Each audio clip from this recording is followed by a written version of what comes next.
Over the last few thousand years, human beings have leveled up.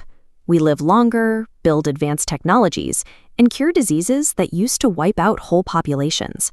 But according to the data, there is one area where our biology has actually gone backward: our digestive waste. In the rock shelters of northern Mexico, scientists used archaeological excavations to recover a biological record of human health dating back thousands of years. There, they analyzed the DNA of 8 ancient coprolites. Coprolites are well-preserved, fossilized human feces found during archaeological digs. The genetic sequencing revealed a thriving internal ecosystem that operated much better than ours does today. The gut microbiome of these ancient humans was packed with completely different microbial life. This animated chart compares ancient and modern microbial populations, showing a steep drop-off in our internal biodiversity. Today, our digestive tracts are missing roughly 40% of the bacterial species that our ancestors carried. We are living through a microscopic mass extinction event inside our own bodies. To figure out what killed off these microbes, we have to look at how this internal environment actually works. The modern digestive process starts mechanically. You chew a standard meal, like a burger and bun, softening it with saliva before pushing it down your digestive tract. Inside your stomach, muscles knead and mash that food into a soupy mass. Digestive juices, loaded with acids and enzymes, immediately go to work, breaking long protein chains into smaller segments and splitting fats into tiny, absorbable molecules. As that material accumulates, the stomach walls physically stretch. Special sensors monitor this incoming volume and send a signal directly to your brain to tell you that you are full, shutting off your hunger drive. After that initial breakdown, the digested burger soup moves lower down into the small intestine, where muscles mix in even more enzymes to prepare for sorting. This efficient distribution network lines your intestinal walls. Nutrients pass through dedicated corridors. Amino acids are shipped to your muscles, while fats route to your liver. Biological sensors track every step, constantly updating the brain on where substances are going. Your body handles fats and proteins with total precision, but it is completely incapable of breaking down dietary plant fiber on its own.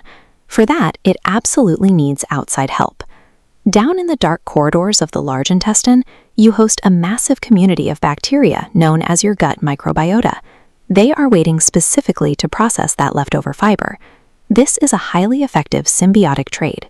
These beneficial microbes break down the tough plant matter you cannot digest, and in return, they produce essential vitamins, protect you from infections, and even regulate your appetite and mood. Thousands of years ago, human diets were completely dependent on the season. People ate a constantly rotating variety of tough, unprocessed natural foods, which forced these gut bacteria to work incredibly hard every single day just to survive and digest the tough plant material. To keep up, ancient bacteria relied on transposis. Transposes are powerful enzymes that allow bacteria to rapidly modify their own genetic code. This constant DNA swapping meant the microbes could evolve fast enough to adapt to a brutal, ever-changing diet. Because their environment was incredibly harsh, ancient gut bacteria became highly resilient survivalists.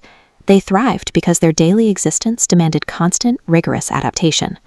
Compare that to a modern supermarket. Most of us now eat soft, ultra-processed products packed with flavor enhancers and preservatives, which completely starves our internal ecosystem.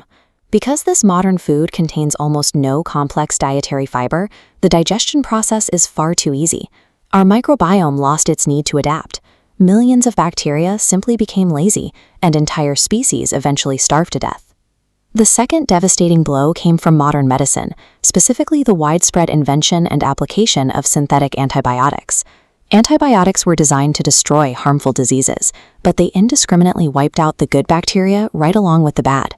Over time, a few highly mutated bacteria survived the onslaught, grew stronger, and permanently replaced the weaker, beneficial species. The combination of modern food processing and antibiotic use altered our internal environment so significantly that 40% of our ancestral microbial species were lost. The microbes that did survive still process our digestive waste. Some of them feed on tryptophan, an essential amino acid found in many protein-rich foods. When bacteria break it down, they release a unique chemical compound called indole, a gas with a very strong odor. Indole is the specific compound that gives modern feces its distinctly foul, unpleasant smell. But in very tiny concentrations, that exact same chemical is what gives jasmine flowers their sweet, pleasant scent.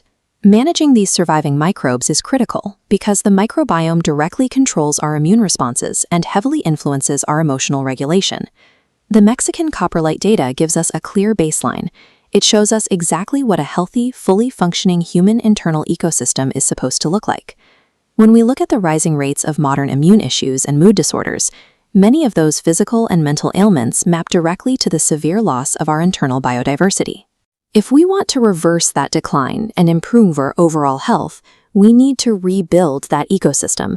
And the best way to do that is to start feeding our gut the tough, fiber-rich, unprocessed natural diets that our ancestors thrived on.